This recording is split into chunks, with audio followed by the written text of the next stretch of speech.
Welcome to PM Pathshala guys. देखेंगे vision जुलाई 2023 का economic section. We have already completed the part 1 in which we have already discuss the 4 topic. हम 5th topic लेंगे, इसका part 2 है। Part 3 भी आएगा क्योंकि लंबा सेशन गाइस खींचने का कोई मतलब नहीं है और हमें अच्छे से हर एक टॉपिक की डेप्थ में नॉलेज होनी चाहिए, तो वो इस चैनल के थ्रू गाइस आपको कोशिश की जा रही है आपको पहुँचाने की आप तक। तो आज हम शुरू करेंगे guys gig workers and gig economy के बारे में। देखो गिग वर्कर्स कौन होते हैं, गिग इकॉनमी का कॉन्सेप्ट क्यों आया, स्टैंडिंग कमेटी ने क्या बोला, ministry of labour and employment ने क्या रिकमेंडेशंस, क्या पॉलिसीज़ फॉर्मुलेट करने को बोला है, उस सब पर ये आर्टिकल गाइस लिखा गया है। ठीक है, तो बच्चे gig workers and gig economy.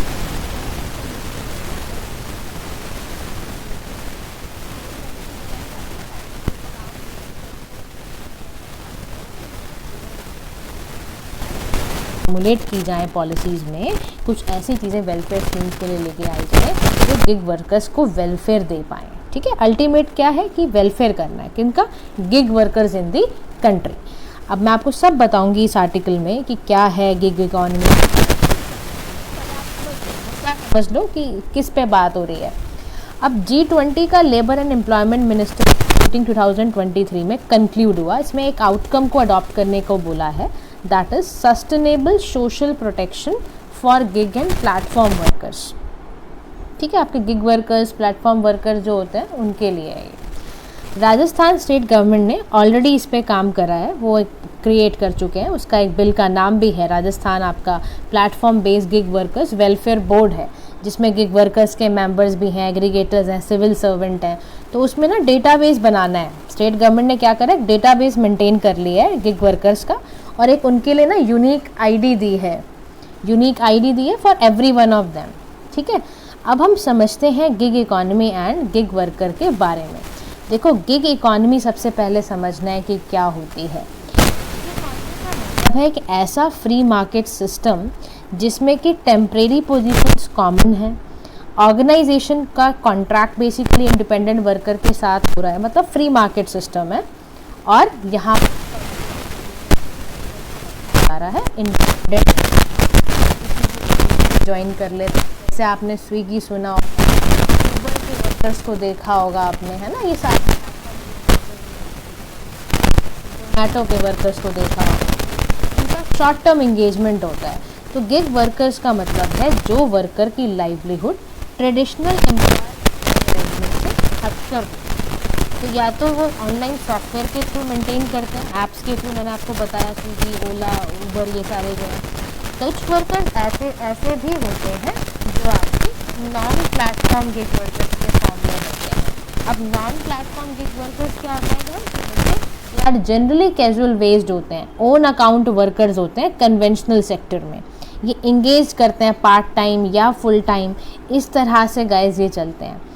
तो उसको हम समझ गए, आप एक प्लेटफॉर्म वाला है यानी वो एक सॉफ्टवेयर ऐप के थ्रू काम कर रहा है। एक आपका नॉन प्लेटफॉर्म है जिसमें कि उसको कैजुअल वेजेस मिल रही हैं। ठीक है, ओन अकाउंट वर्कर्स है, वो पार्ट टाइम के लिए कुछ काम कर रहा है, फुल टाइम के लिए कर रहा है, उस तरह का। अब देखो आपको ये ज़रूर डेटा पता होना चाहिए, पेपर में भी क्वेश्चन आए मेंस में, तो आपके दिमाग खुले हुए होने चाहिए कि जब भी आप इस तरह के टॉपिक्स के बारे में बात करो, suppose in figures pointers are very very important. Data bank में आपको लिखा हुआ है 77 lakh workers in India were engaged in the gig economy as per NITI आयोग। आप सोचो इतना ज़्यादा सेक्शन जो है वो गिग वर्कर्स की इकॉनमी में जुड़ा हुआ है, so we have to do something for them ना, हमें उनके लिए कुछ वेलफेयर निकालना है। तो याद रखना है 77 lakh workers in India were engage in the gig economy. 36% women participation आपको बढ़ाना है, यूथ को पार्टिसिपेशन इसका 8 फोल्ड हो गया है, तो यानी कि ये सब है। पार्टिसिपेशन भी 18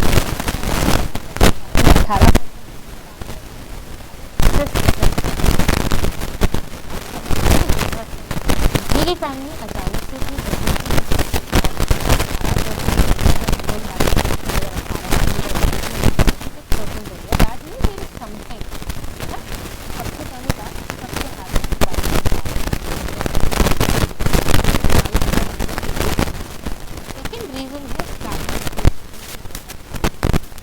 कोई ना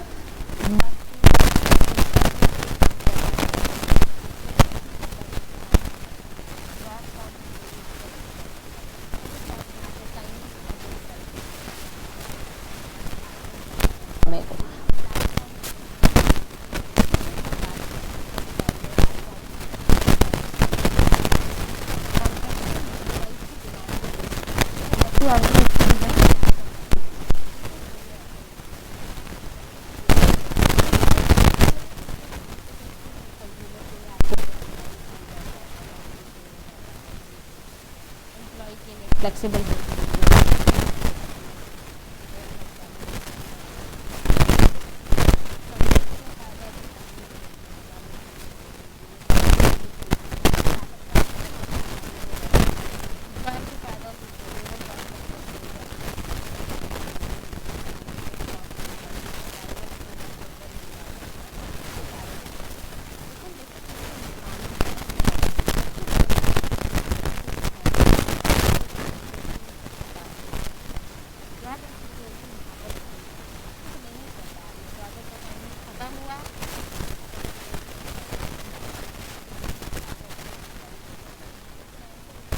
वर्कर की ज़िंदगी में बनी रहती है।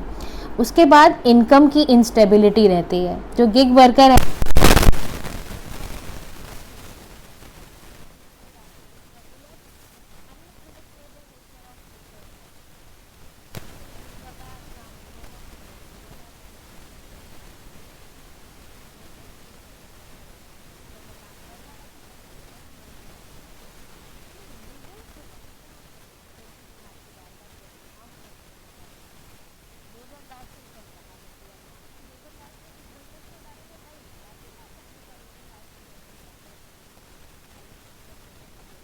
करो वेलफेयर निकाल।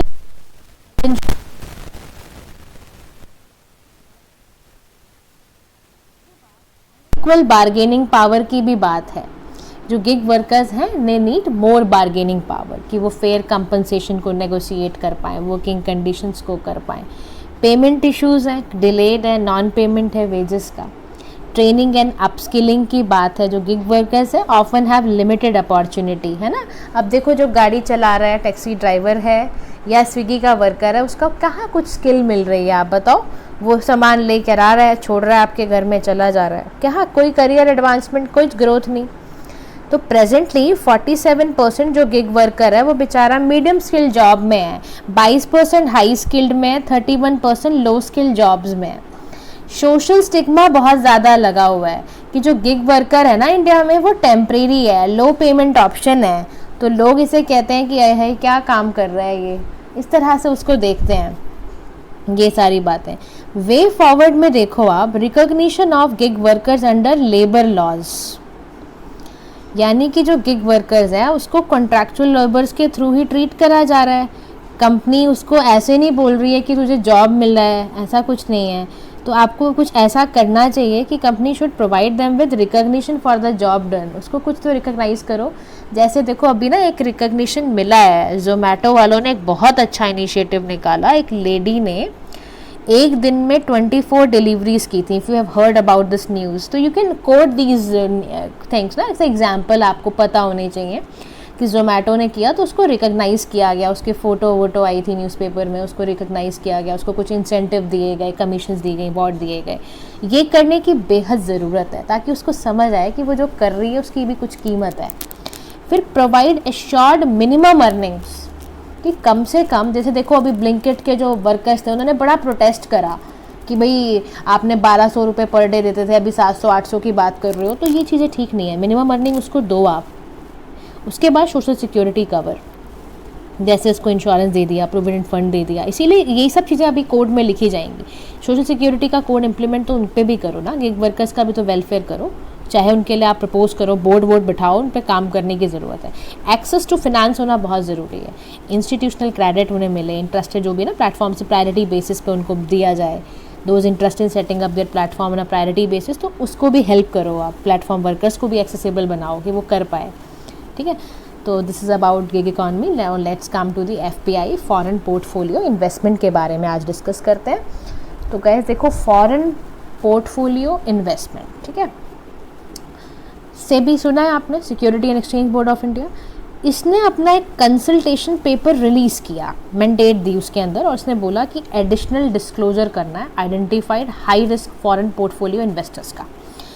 कुछ तो कैटेगरीज बनी हुई है, कैटेगरी 1 है, 2 है, 3 है।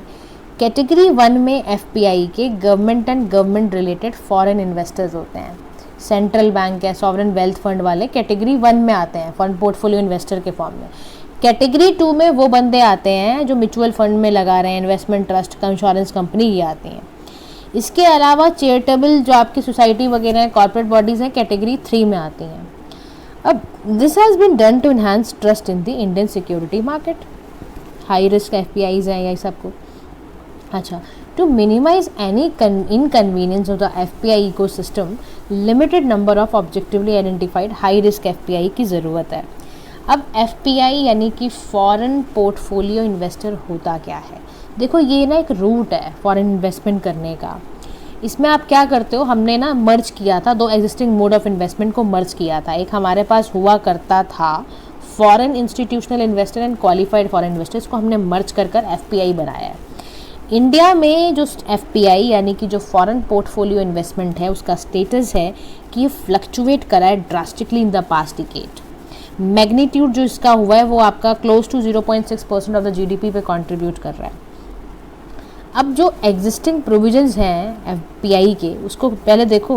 फॉरेन पोर्टफोलियो इन्वेस्टमेंट को रेगुलेट कौन करता है? सेबी करता है। सेबी एक एक्ट के तहत करता है, that is foreign portfolio investor regulations 2019। तो सेबी ने प्रिस्क्राइब करी है certain limit on the investment that FPI can make on Indian securities. FEMA एक आपका इसमें लीगल प्रोविजंस में है, एक आपका पीएमएलए है। ये लेजिस्लेटिव रिफॉर्म्स है, लेजिस्लेटिव प्रोविजंस हैं। अब इसका यहाँ पर कंपैरिजन वगैरह भी लिखा हुआ है, एफडीआई और एफपीआई में फ़र्क क्या है, जो आपको ज़रूर जब एफडीआई एफपीआई का एक आपका ना डायरेक्ट क्वेश्चन भी क्योंकि पूछा गया है पेपरों में। एफडीआई का तो मतलब जानते हो, आपकी फॉरेन इन्वेस्टर आया और आपकी कंट्री में उसने डिफरेंट कंट्री में या लोकेट जहाँ पर भी है, मान लो न्यूयॉर्क में कंपनी है, उसने लोकेशन उसकी न्यूयॉर्क में, उसने इंडिया में कई जगह पर उसने इन्वेस्टमेंट कर दिया, ईरान में है ना, चाइना में, कई जगह कर दिया। अब एफपीआई में पता है क्या होता है? एफपीआई में you are investing in the financial asset of the foreign country. जैसे आपने उसके स्टॉक खरीद लिए, बॉन्ड्स खरीद लिए, है ना, उसको कहते हैं आपका ये। तो ये ज़रूर ध्यान रखना। अच्छा, इसमें इन्वेस्टर जो होता है एफडीआई में, वो एक्टिव इन्वेस्टर होता है। एफपीआई के केस में इन्वेस्टर पैसिव होता है। यहाँ डायरेक्ट इन्वेस्टमेंट है या इनडायरेक्ट है, हाई कंट्रोल है, वेरी लो कंट्रोल है। लॉन्ग टर्म इन्वेस्टमेंट के लिए, शॉर्ट टर्म इन्वेस्टमेंट के लिए एफपीआई पे जाता है बंदा। तो एंट्री एग्जिट देखो, एफडीआई के केस में बड़ा डिफिकल्ट है, एफपीआई के केस में बड़ा इजी होता है। Physical asset of the foreign country पे यहाँ पे पैसा लगाया जाता है, यहाँ पर फाइनेंशियल एसेट पे लगाया जाता है। तो ये ज़रूर आपको पता होना चाहिए। उसके बाद देखो, यहाँ पे जो रिस्क इन्वॉल्व है ना, एफपीआई में वॉलेटाइल है, इसमें रिस्क स्टेबल है। तो इश्यूज़ क्या हैं आइडेंटिफाइड विद एफपीआईज़ की बात कर रहा है, तो कॉन्सेंट्रेटेड इन्वेस्टमेंट्स की बात करेगा कि जो सम एफपीआईज़ हैं, यानी कि जो फॉरेन पोर्टफोलियो इन्वेस्टमेंट्स हैं, उसमें ऑब्जर्व किया गया है to concentrate a substantial portion of their portfolio in a single company. इन्होंने कुछ केसेस भी रेज करे हैं, concern possibility that promoters of such corporate groups, है ना, ये सारे। उसके बाद रिस्क ऑफ आपका मैनिपुलेशन, प्राइस ऑफ मैनिपुलेशन को कम करना लिस्टेड कंपनीज़ का। बट ध्यान देखो, रेगुलेट तो करना ही पड़ेगा। तो इसमें ना एक सर्कमवेंशन ऑफ प्रेस नोट 3 भी होता है, उसको भी इन्होंने एंटिटी बनाया। Country the share of land border with India can invest only under the government route के थ्रू ही कर सकते हैं, उसको PN3 कहते हैं। क्योंकि PN3 आपके एफपीआई इन्वेस्टमेंट में आपका बिल्कुल भी अप्लाई नहीं होता। एफपीआई रूट कुड पोटेंशियली भी misuse to circumvent the stipulation of PN3, क्योंकि यहाँ पर आपने लगा नहीं रखा। तो ये सब है। अब सेबी का प्रपोजल पता है क्या है? सेबी ये चाहता है कंप्लीटली ना रेगुलेशन हो, अच्छे ढंग से हो। तो ना इसने क्या कर दिया, कैटेगराइजेशन कर दी। एक लो रिस्क एफपीआई बना दिया, एक मॉडरेट रिस्क वाला, एक हाई रिस्क वाला। लो रिस्क वाला क्या है कि सेंट्रल बैंक अगर कुछ वो लगा रही है, सॉवरेन वेल्थ, तो ये वाला रिस्क है। मॉडरेट वाला क्या है, आपका जो पेंशन फंड है, पब्लिक रिलेटेड फंड है, ये सब में मॉडरेट आपका रिस्क रहेगा। हाई रिस्क है ऑल अदर एफपीआई, इसके अलावा जो भी है। ट्रांसपेरेंसी बढ़ाने के लिए भी करा गया है, एडिशनल डिस्क्लोजर ताकि हो। हाई रिस्क वाले हैं तो मोर देन आप 50% ऑफ द AUM जो है उसका, अगेन एसेट अंडर मैनेजमेंट है, सिंगल कॉर्पोरेट ग्रुप उसको अगर हैंडल कर रहा है तो वो पूरे कंप्लायंस के साथ चल रहा है नहीं चल रहा है, सारा चीज़ें देखने के लिए करा गया है। ठीक है, तो ये याद रखना। अच्छा, now the next article is about the corporate debt market. ठीक है, सेबी ने रिलीज़ करा rolling out of corporate debt market development fund. अब देखो, आपको ना ये पता होना चाहिए कि what do you mean by credit rating. तो credit rating is an opinion of a particular credit agency regarding the ability and willingness of an entity ताकि वो अपने फाइनेंशियल ऑब्लिगेशन को फुलफिल कर पाएँ। तो AAA highest degree of safety देता है regarding timely servicing of debt obligations, और BBB moderate degree of safety की बात करता है। CDM MDF का मतलब है corporate debt market development fund. ये इस्टेब्लिश हुआ ऑल्टरनेट इन्वेस्टमेंट फ़ंड के रूप में। विल परचेज में investment grade corporate debt security को ये परचेज करता है ड्यूरिंग मार्केट स्ट्रेस। एक चीज़ ज़रूर समझनी है कि ऑल्टरनेट इन्वेस्टमेंट फ़ंड क्या होता है, यानी कि ये एनी प्राइवेटली पूल्ड फंड है, स्टैब्लिश और इनकॉर्पोरेटेड इंडिया में किया जाता है। जैसे आपके एंजल इन्वेस्टर्स हैं, सब लोग ऐसे ही करते हैं। इन्वेस्टमेंट ग्रेड दी जाती है। देखो, जिस कंपनी का रेटिंग अगर मान लो, इन्वेस्टमेंट ग्रेड क्या होता है, किसी की कंपनी की क्रेडिट की क्वालिटी बताता है कि यहाँ पैसा लगाना ठीक भी है या डूब जाओगे। तो आप देखते हो ना, जब आप पता नहीं आपने अभी शुरू किया ही नहीं करा है, नहीं भी करा तो थोड़ा सा पढ़ो इस बारे में, और अगर लगाने का मन हो तो आप लगाओ पैसा।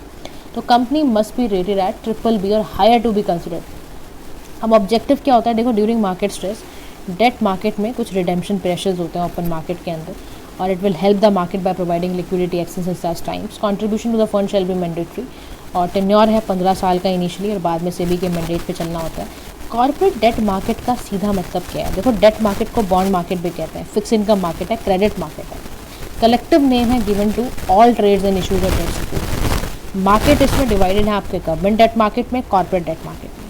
कंपनी इशू करती है corporate bond to finance current operations, expand product lines और ओपन न्यू फैब के manufacturing facilities. Corporate bond usually describe long term आपके डेट इंस्ट्रूमेंट्स हैं जिसका मैच्योरिटी पीरियड एटलीस्ट 1 ईयर है। सेबी का जुरिस्डिक्शन है over the corporate debt market, regulation इसमें आपका सेबी करती है। याद रखो, मार्केट का स्टेटस इंडिया में क्या है, तो बताओगे outstanding corporate bond in India as a percentage of GDP 17% है, इसीलिए इस पर बात कर रहे हो आप। अब कॉर्पोरेट डेट मार्केट का मतलब क्या होता है, लॉन्ग टर्म डेट इंस्ट्रूमेंट है ये, मेच्योरिटी इसका एटलीस्ट 1 ईयर के तक होता है, मतलब मिनिमम होता है, ये रेगुलेशन सेबी के थ्रू है। तो अब सिग्निफिकेंस ये है कि इन्वेस्टमेंट की नीड है। देखो, अब ना हमें ये बहुत ज़रूरी है, 2018-19 के सर्वे में, इकोनॉमिक सर्वे में ये बात बोली है पॉलिसी मेकर्स ने कि अब हमें कंजम्पशन ड्राइवन से इन्वेस्टमेंट लेड इकॉनमी को बनाना होगा। कब तक कंजम्पशन तक ही रहोगे आप, इन्वेस्टमेंट लेड इकॉनमी बनाने की ज़रूरत है। एफिशिएंट एलोकेशन रिसोर्सेज का करने की ज़रूरत है ताकि हमारा रिलायंस ऑन बैंक फाइनेंसेस कम हो, हमारा कॉर्पोरेट बैलेंस शीट अच्छी नज़र आए, साफ़ सुथरी नज़र आए, वॉलेटिलिटी मार्केट की उसको असर न डाल पाएँ, फाइनेंशियल इंक्लूजन्स हो, हमारे फाइनेंशियल स्टेबिलिटी बढ़े। लेकिन दिक्कत पता है क्या, इंडिया के साथ, इंडिया में ना क्रेडिट रेटिंग भी सुधरी हुई होती है क्योंकि हमारे पास स्टैंडर्डाइजेशन की कमी होती है, ट्रांसपेरेंसी की प्रॉब्लम है, अपॉर्चुनिस्टिक रेटिंग शॉपिंग रिजल्ट होता है, लॉस ऑफ ट्रस्ट है रिटेल इन्वेस्टर्स का। Mode of issuance, most corporate bonds are issued for select market participant, not public, वो पब्लिक ही नहीं हो रहा ओपन। लिक्विडिटी कंस्ट्रेंट है, डोमिनेंस है गवर्नमेंट सिक्योरिटीज़ का। तो वे फॉरवर्ड में बोला जा रहा है transform credit rating agencies and credit rating process को बहुत ज़रूरत है ठीक करने की। ठीक है, उसके बाद आपको इंप्रूव करना है availability of market information, trusted है ना, ये सबको करना, ब्रॉडन करना इन्वेस्टर बेस को, आपका पार्टिसिपेशन इन्हांस करना, ये सारी चीज़ें करने की ज़रूरत है। एंड द लास्ट आर्टिकल जो आज हम इस वीडियो के थ्रू करेंगे, डैट इज आज 3.8 वाला कर लेते हैं, 3.9 वाला guys will do in the next video, मतलब कल कर लेंगे उसको। अब देखो, यहाँ बात हो रही है the mines and minerals development and regulation amendment bill 2023 की बात करी जा रही है। माइंस एंड मिनरल्स का ध्यान रखना कि रिसेंटली पार्लियामेंट ने इस पर अमेंडमेंट पास करी है। आपको 2 मिनरल्स के बारे में बिल्कुल पता होने चाहिए कि होता है क्रिटिकल मिनरल, यानी कि वो मिनरल जो आपकी इकोनॉमिक डेवलपमेंट, नेशनल सिक्योरिटी के लिए बेहद ज़रूरी है। एक होते हैं डीप सीटेड मिनरल, यानी कि गोल्ड, सिल्वर, इनको निकालने के लिए अर्थ के क्रस्ट में कहीं डिपॉजिट डीपली होते हैं, that is why deep seated minerals नाम है इनका। इसको अमेंड किया गया है, mines and minerals development regulation act को अमेंड करा गया जो 1957 में बना था कॉम्प्रिहेंसिवली। पहले उसको 2015 में भी इस पर बात हुई है, चेंजेस हुए थे, इसमें आपका इस्टेब्लिश किया गया था, उसके तहत डिस्ट्रिक्ट मिनरल फाउंडेशन बनाई गई थी। फिर फर्दर भी उसमें कुछ चीज़ें आती रहीं, कुछ हम करते रहे, और फाइनली अब हम 2023 में एक एक्ट लेकर आए हैं जिसमें देखो फर्दर रिफॉर्म्स की ज़रूरत पता है क्यों पड़ी है, ताकि हम ना अपना एक्सप्लोरेशन, माइनिंग का, क्रिटिकल मिनरल्स का बढ़ा दें, क्योंकि हमारा कमिटमेंट है एनर्जी ट्रांजिशन हम लेकर आएंगे। हमें अपने नेट जीरो के कमिटमेंट को बाय 2070 अगर अचीव करना है तो this is the right time to do this. आपको करना पड़ेगा। आपको एफडीआई रिसीव हो रही है, माइनिंग सेक्टर बड़ी लिमिटेड है, तो आपको उसको ऑटोमेटिक रूट में जो आपका करना चाहते हो तो उसको करो, आप 100% लाओ उसमें भी एफडीआई। तो कुछ उसमें फीचर्स किए गए हैं बिल के, वो मैं आपको बता दूँ। देखो, इंट्रोडक्शन करा गया एक्सप्लोरेशन लाइसेंस का। जब भी डीप सीटेड कुछ क्रिटिकल मिनरल आपको निकालना है, आप निकाल सकते हो, बस उसका लाइसेंस ले। लाइसेंस है, आपके पास, तो आप कर सकते हो। ऑक्शन कराया जाएगा, exploration licence will be granted through an auction, basically दिया जाएगा। 7th शेड्यूल जो MMRDR एक्ट का है, 29 मिनरल है उसके अंदर, lithium bearing, copper bearing, potassium सब दे रखे हैं। वैलिडिटी जो आपकी लाइसेंस की होगी, एक्सप्लोरेशन लाइसेंस की होगी, वो 5 साल की होती है। आप रिक्वेस्ट भी कर सकते हो स्टेट गवर्नमेंट से कि भाई 2 साल और बढ़ा दो, उतना कर सकते हो, 7 साल तक का मतलब कर सकते हो। माइनिंग लीज भी है तो वो भी कर सकते हो, है ना। उसके बाद ओमिशन क्या है, 6 मिनरल्स को, 12 एटॉमिक मिनरल्स है, ओमिट भी करा गया है। कुछ मिनरल्स को ओमिशन भी डाल रहा है, हटा दिया गया है इंडस्ट्री को देखते हुए, है ना, बड़ी सारी नीड्स है हमारी देखने को पड़ती हैं हमें, तो वो सब चीज़ों को हटाया भी गया, ओमिट भी करा गया है। तो ओमिटेड मिनरल्स के नाम ये आपको सामने दे रखे हैं। इतना याद करने की ज़रूरत नहीं है, बस हाँ एक बार रीड कर लेना, कुछ मिनरल्स आपके ओमिट भी हुए हैं। तो ओपनिंग प्राइवेट सेक्टर की भी ज़रूरत है कि आपको ना भाई प्राइवेट सेक्टर की ओपनिंग भी आप करो, गवर्नमेंट को बोलो कि भाई हाँ बिल्कुल लेकर आओ उनको, बट आप, क्योंकि ना आप देखो अपना ना सिस्टम ऐसा रेगुलेटेड बना दो कि आप मॉनिटरिंग भी सही से कर पाओ, और एम्पावर करना सेंट्रल गवर्नमेंट को कि वो एक्सक्लूसिवली करे, भाई जहाँ ज़रूरत है वहाँ कंसेशन दे क्रिटिकल मिनरल्स को, तो बहुत ज़रूरी रोल है। सेंट्रल गवर्नमेंट का अपनी जगह रोल इंपॉर्टेंट है, स्टेट गवर्नमेंट का अपनी जगह इंपॉर्टेंट रोल है, क्योंकि देखो रोल ऑफ बेसिकली जो आपके स्टेट गवर्नमेंट का रोल होगा, दैट इज़ आपका ये ना, सेंट्रल गवर्नमेंट क्या करेगी, एक्सक्लूसिवली ऑक्शन करेगी माइनिंग लीज का, कंपोजिट लाइसेंसेस का, ये देखेगी।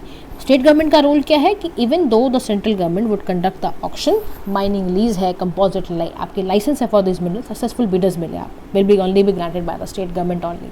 अब इसके कुछ इम्प्लीकेशंस हैं, जो फॉरेन इन्वेस्टमेंट है, एंटरप्रेन्योरशिप है, उसको अट्रैक्ट करना ज़रूरी है, आपकी ज़रूरत है, वो करो आप उस चीज़ को।